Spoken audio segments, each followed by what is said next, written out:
Hi again, people. All right, here we go. This has got some interesting stuff in it. Valente. So anytime as a cop that you get in a case like this where you're walking in an alley, this is commonly called ambush point, choke point, unsafe alleyway. I mean, you name it, this is just a really bad area. It's bad because you don't know how many people's in the back that can come back him up. It's bad because you don't have a lot of room to move. You can only go backwards or forward, and he can only go forward or backwards. So it really limits your ability to respond. So these are kind of like danger zones. I don't like interviewing people in these areas. I would usually stand out and call the person to me so I don't end up getting in these trap points. ¿Qué pasó? ¿Cómo anda? Ando bien. ¿Qué viene a hacer? Su... Okay, so when I first watched this video, I didn't know what was going to happen. But I was just trying to evaluate this guy's actions. And to me, his whole body behavior in this whole video is standoffish. And believe me, I don't blame him. He's dealing with cops. But if you watch this shovel, he really maintains both hands or a barrier between him and the cops at almost all times. Watch this during this video. Jefe nos habló diciendo que no se han presentado a trabajar y nomás quería saber si estaba bien. No, pues, ¿sabe qué? Mi jefe me corrió. Oh, ok. ¿Lo corrió? Sí, Ok. los dos. ¿Los dos? ¿Tenía dos trabajos o qué? Sí, señor. Ok. Oiga, usted se me afigura mucho, Manuel. Another problem with these areas is these are, in areas like this, a lot of people, especially in certain neighborhoods, but when you have bars and things like this is where they have what's called turf guns or neighborhood guns, whatever you want to call it, and they will keep guns hidden in case the cops chase or in case somebody needs a gun or in case they're robbed, etc. So there could be knives, guns. I mean, a lot of people aren't going to leave their guns out in the open, but in the hood, they'd leave them out in the open, underneath a bush or whatever. ¿Cuál Manuel? ¿Quién es?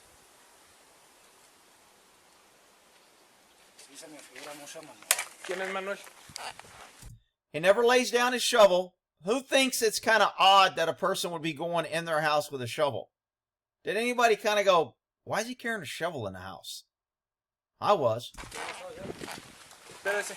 ¿A dónde va?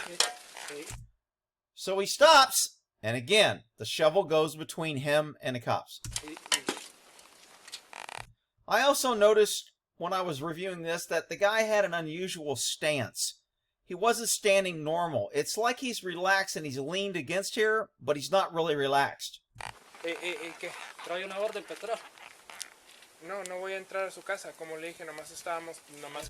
See that elbow? As soon as he did that elbow kind of nonchalant lean on the door, I was kind of like, okay, we're making another barrier. Don't come in my house. I don't want you in my house. I want you to stay back. I'm keeping the shovel in between us. This guy's whole body language to me was just off from the jump street. I don't even know what they're saying. So, I don't know. Whatever they're speaking, all I'm doing is reading body language and hands. Entonces, ¿por qué entró? Este es su patio. Este es mi patio. Sí. Y esta es mi No yarda es, y no estaba es su cerrada. casa. No es su casa. De todo modo, no puede entrar si está ahí cerrado. Okay. Yo me sé las reglas, no necesita que decirme cuáles son las reglas, ¿ok? Ok. Yo vine nomás a ver si estaba bien porque me pidieron que viniera. Mire, There's the adjustment of the stance. Again, it's kind of it's awkward to me. It's just unnormal, not normal. He's appearing to be relaxed, but he doesn't look relaxed to me. sí, voy a contestar bien. Okay. ¿Sabe qué? Now he puts his foot on the shovel, keeping it between. Again, another, in my book, it was like when the body language doesn't match what's talking about, and they're not talking about digging or anything right now, it just seems like he's putting more and more of a barrier between him and the cops. If I'm here watching and I'm Overwatch, I'm cover officer, and someone else is talking to him, my hairs are standing up, and I'm like, not real comfortable. ¿Qué? ¿Qué?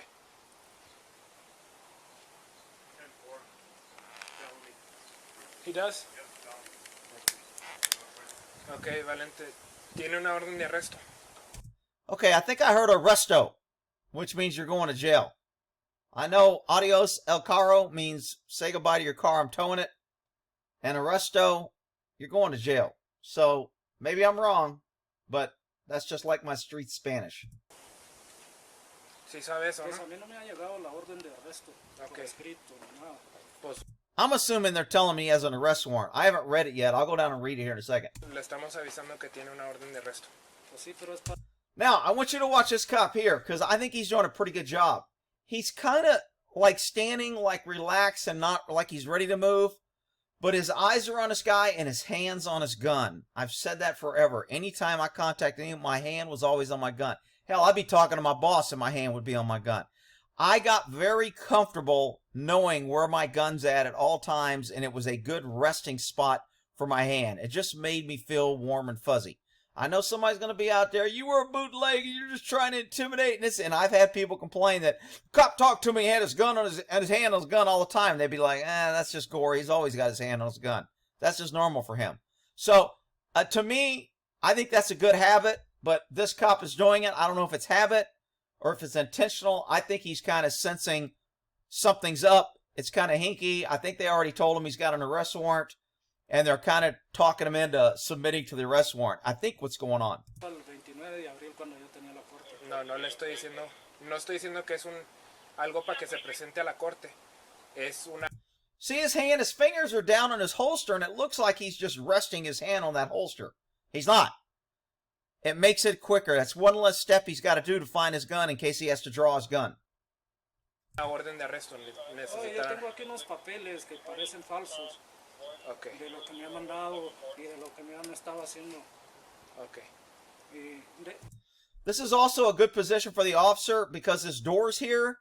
And if he was to raise or reach or do anything, this cop, and which I would do, is I would either kick this door as hard as I could and smash him, or I would just throw my entire body weight into this door, because the door is going to protect me from him, but it's going to smash, disorient, make him so he can't move his hands, make him so he can't point a gun, etc. So this is a very good tactical position in my book for the second Overwatch cover officer, whatever you want to call him. déjeme hablo con algún No. abogado porque Lo que pasa es de que vamos a tener que llevarlo no va a ahora. llevar usted a... Ah, whatever happened, as soon as he grabbed that doorknob, I went, oh shit, it's on. I mean, it happened so quick, but it went from everything's cool to I'm grabbing the doorknob. Now, that's pretty much, he ain't speaking English, but that's universal language, is I'm about to shut this damn door and go in the house. Hablo con algún No. abogado porque Lo que pasa es de que vamos a tener que llevarlo no va a ahora. llevar usted a ningún lado. Ah, here we go. It's on. Está dentro de mi casa, culero. Usted pare. So now we're in a guy's house where there's all kind of weapons. We don't know if there's other people in here. Is this guy a no person right now? Well, hell yeah, he's a no person. He just basically said, screw you, tried to shut the damn door and you go in the house. We're Rick does his house and he has a right. They have no... If they have a warrant, they can enter the house. They contacted him in a public place. He cannot run from a public place to his house and claim sanctuary of my house. Can't do that. It's called hot pursuit exception. Dispáreme. Baje, hey, What is that now? Okay, so now he's running around the house and he's going to another back room. Why is he going there? Could he be arming himself? Could he be looking for paperwork to prove that he's innocent? Could he be wanting to get some money before he goes to jail? I don't know. I don't care. There's two cops there. He's got a freaking shovel. Grab his ass. I mean, dude, look, if you can't pick a better weapon than a shovel to come at me, I'm going to whip your ass. I'm going to take that shovel. Unless you're just standing there swinging it back and forth and I'm trying to get in on you, then, obviously, if you hit me when it's swinging it, I could get chopped in the head and cut and knocked out. But he's holding a freaking shovel. Jump on his ass and tackle him. Grab him by the freaking neck or hair and go hands on. These freaking pussified, pansy-ass, freaking quota-hire cops that they want to hire all sensitive, loving, wearing pink shit, and nobody wants to fight or get down to business when somebody wants to fight. This dude's a no person. He needs to be on the ground. And instead, they got their little freaking tasers with their colorful lights, and they're chasing around the freaking house. And now, because they're pussies, they end up shooting and killing him. I don't know if they kill him, but they end up shooting him. bájelo, bájelo, bájelo, que bajo. So now he's in a room. Does this guy look violent right here? Does anybody think that any man with too little freaking cheek pee for balls can't jump on this dude right now and grab him around the neck and that shovel becomes nothing. A shovel is not a great weapon, especially when it's vertical like that. It's not even pointed at you. He's only got one hand on it. Come on, you freaking pussy cops. I'll take 14 of you and you'll shoot an unarmed person because you're in fear of your life. And you won't jump on some old man with a freaking shovel in his hand. I mean, it's just crazy on how liberals will tell you, oh, we need more government. We got to hire females and we got to hire the weak and we got to hire the passive. And we don't want those mean masculine males anymore because they're all danger and toxic and mean. And so we hire all these pansies, and what do? The only thing they have to go to is their freaking gun and kill people that don't need to be shot or killed. It's freaking ridiculous. Back up. Back up, you're going to be tased. Put it down, you're going to be tased. Okay, taser, taser, taser. He yells, he tases him, and the guy runs back. Now, when he gets tased, was the guy fighting them before they hurt him? No. When you hurt somebody, the odds of them fighting back increases, I don't know, maybe 75-fold. I mean, if you put your hands on me, the odds of me hitting you back or getting aggressive or grabbing you and throwing you on the ground, it's about 100%. So you don't want to hurt. Put your hands, hit me with something because it's going to be on like Donkey Kong and it's go time. So when you shoot a guy who hasn't been aggressive, who's just kind of running, he's kind of passively resisting, and now you tase him and electric charge him, he's probably going to get a little bit more aggressive to defend himself. So he holds up the rear end of the stick, not the shovel end, the rear end. Now he swings it. Cops are at least, I don't know, what? I'll give him the benefit. I'll say close 7 feet, probably 15 feet. Is he a danger with that shovel? Well, Ricky could have threw it at him. Yeah, he could have. Frog could have flew off if he had wings and not bump his ass, but he didn't. He hit the freaking bed. Again, another golden opportunity to jump on his ass and tackle him. But nope. Cops have guns and citizens shouldn't have guns because cops get to shoot everybody and citizens should just be good freaking targets. Okay, so now he came out telling them to get out of his house. He charged them with the metal part of the shovel. Is deadly force authorized? Of course it is. Anytime a cop wants to shoot you, it's going to be authorized. Period. Doesn't matter. You could be freaking eating an ice cream cone and freaking lick it wrong, and he says, I was in fear of my life. I thought you were going to stab me with the pointy end of the cone, so I shot you 14 times. And it'll be justified. So, I mean, to even ask the question, when a cop shoots somebody, is it justified? That's just kind of a foolish question. It's going to be ruled justified. You've allowed government to become so tyrannical that they can shoot anybody for any reason, and even when they're wrong, it's justified and they're never held accountable. So, is it going to be justified? Yes.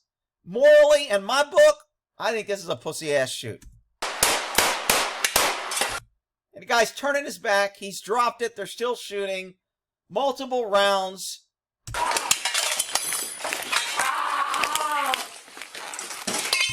Cop's still holding the taser. You're going to see in a minute he's got the taser in one hand and gun in the other. Bad tactical move. Bájese. Póngase en el suelo. En el suelo. En el suelo. Yeah. Okay, so right now he's feeling the burn and the pain, not from working out, from the bullet. And the cops are yelling at him to comply.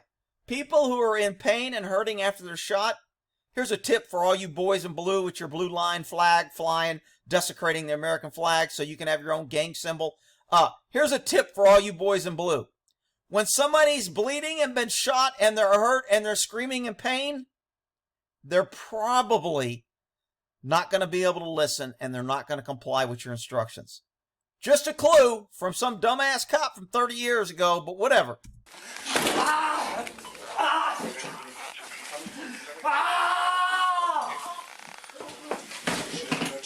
Huh? Yeah. But Rick, he could be going for a gun. He could be going for a gun. That's why you want to get your ass in there and handcuff him and quit standing 20 feet away with your gun like a freaking pussy. Quédese en el suelo. All right, So here's another camera view, and this is where doors, fatal funnels, choke points all become, you lose your numbers. You can have 15 people, but if a guy runs down a hallway where only 1 or 2 people can go, you don't have 15 people that can engage the target anymore. You got the 1 or 2 guys in the front. And that's what happens here. You have 2 guys, but he pretty much makes the rear guy ineffective. Not to mention the rear guy's a freaking pussy and he runs out of the building. No, lo que pasa es que vamos a tener que llevarlo ahora. Okay, so he tries to shut the door. The meat eater goes in that shoots him with a taser in one hand and a gun in the other.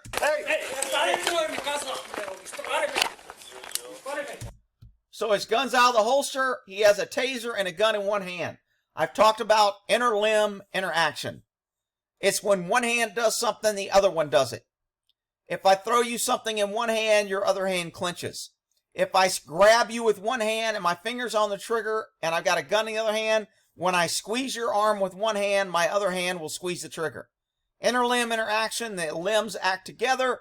It's a bad tactic. That's why you don't want to fight with your gun in your hand. That's why you don't want to have a taser in one hand and a gun in the other. That's why you don't want to have your finger on the trigger when your gun's out unless you're ready to shoot. Back it! Hey! Put it down now! So we have this officer in front, which has pretty much negated the guy behind him from using any type of force whatever. He can't fire his taser, he can't shoot his gun, because this guy's in front, and he's in between the suspects, and we've got a Congo line with the suspect leading the head of the line. Not a good move. Maybe a good dance move on a dance floor. Not real good in a tactical situation. Don't go back there with... Jump back. The guy behind him can do absolutely nothing. Can't shoot his gun, can't shoot his taser, can't help. This cop has stayed in the fatal funnel and has blocked any assistance out. Back up! Back up, you're gonna be tased. Put it down, you're gonna be tased. Taser. Hey! So the other cop's like bailing right about now. I don't know what he's doing. He's like pissed his pants. He's going to change his underwear. He keeps the change of underwear in the car. I don't know what the hell's going on. Cop really created distance on his partner. And now he just leaves. When a cop pulls his gun and shoots, he's like, I'm fucking out of here. See you later. You're on your own. I hope that was you shooting and not the bad guy. Good job, police officer. Good job to the boys in blue with their blue line flag who's going to come save you. They're the only thing that stands between, well, they say they stand between evil and the citizens, but they really are the evil and the citizens. They stand between government and freedom. But I digress. Let's see how quick this guy gets out of here. Put it down, you're going to be tased. Taser. Hey! Now this is when the guy comes out with the shovel when he's running, but he turns his back because his camera's facing this way, and he literally runs out of the fucking house. What a pussy. And he comes back in with his taser. Good job, dude. Wow. Wonder if he's got a pink armband on. Alright, so look. Some tactical errors. I'll point out things that I see. You guys see something different. Take it for what it's worth. We'll end that there. Crap, I forgot to add. I didn't go down here and read what the hell was going on here. Let's see what's going on. On March 30th, 2020, a report of a welfare check. Here we go. Cops are being called to check on your welfare and they end up shooting you. Shocking. Why the hell are people calling cops anymore? I just don't get it. Welfare check.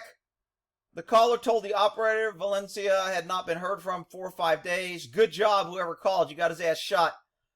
He hadn't picked up his paycheck. The caller, who was Valento's son-in-law, obviously wanted to get rid of father-in-law, also stated Valencia's cell phone was off, and this was unusual. His son-in-law also indicated Valencia had not been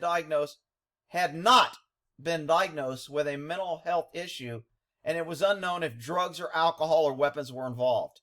Now, do you think the son just said that? Or do you think when he called for a welfare check, the dispatcher goes, is the person have any mental illness or drugs or alcohol or weapons? I don't know how he got this statement on police activity, but that's what he put. Officers were dispatched to call approximately 113, made contact with Valencia, engaged in Spanish. Valencia was holding a shovel. officer interviewed, he stated he had built a rapport with Valencia from previous contacts. So the officers knew the guy. Good job. Thanks for showing up, friendly officer in blue, with your blue line, thin blue line patch. Here to protect me. You shoot me because we've established a relationship. Perfect.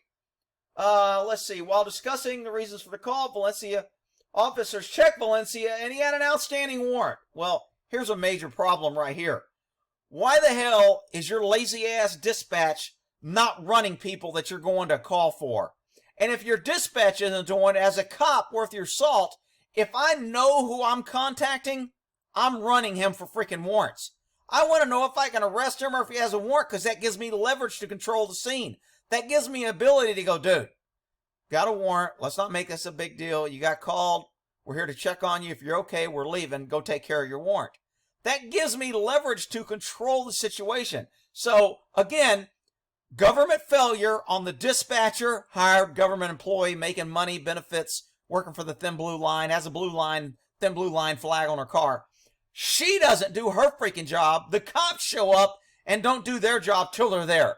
And then when they're there, now they run him for warrants, find out he's got a warrant. Valencia was found to have a confirmed felony warrant for aggravated assault with a deadly weapon. So at what point do you think it's a good idea to know if you're dealing with a dude with an aggravated assault with a deadly weapon warrant? Who thinks it's a good time to figure that out before versus later? Well, whatever. Maybe they figured it out later. I couldn't hear what they were calling. I'm assuming they knew he had a warrant because as soon as me as a cop, as soon as I'm dealing with you and you have a weapon in your hand and it comes out, if I get an alert tone, beep, 1036, which means confidential information, I say go ahead and they go. Suspect wanted aggravated felony assault with a deadly weapon. Felony warrant in the system. My gun's coming out. The guy's going at gunpoint. And it's like, dude, get on the ground, drop the shovel, you're under arrest, you have a felony warrant, I'm not fucking around. And now he's staring at a gun and he knows I mean business and we go from there. So, if I'm close enough and he doesn't know they have a warrant and I've got rapport like these officers, maybe I'll go, hey man, it's cool. All right, we're going to get out of here. Go to shake his hand when I'm leaving. When he takes his hand off the shovel and he shakes my hand, I rip his arm out of his shoulder and I throw his ass on the ground. He's under arrest. A lot of different ways to handle this. If you got thinking cops, we don't have thinking cops. We have quota hire cops. They're hired not for their thinking ability, not for their skills, not for their standards. They're hired to fill special positions so we can all feel warm and fuzzy about our diversity as our strength. Freaking crazy. Valencia stepped back into the doorway, raised the shovel above sideways. After verbal commands, put it down. He put the shovel down. Svenzel drew his firearm. Assisted officer with a taser. He attempted to shut the bedroom door. Valencia moved backwards. After warnings, man, this guy ought to work for the left-wing media. If I didn't see the video and read this, I'd be like, oh man, those cops did a great freaking job. They did everything perfect. This guy really pushed the issue and made him shoot him. All right, Valencia raised the shovel above his head, two-handed, swung down. Officers backed up, creating distance. Oh, they did such a great job. Valencia moved toward the officers with a metal blade of shovel extended to the point. Officer Sandoval reported raised the shovel at him while closing the distance, causing him to be in fear of being struck with the blade of the shovel. Officer Sandoval discharged his handgun 5 times and was taken to the hospital where he died. They killed him for a welfare check. Perfect. A perfect ending to government protecting and serving the shit out of you. All right, we'll end that there.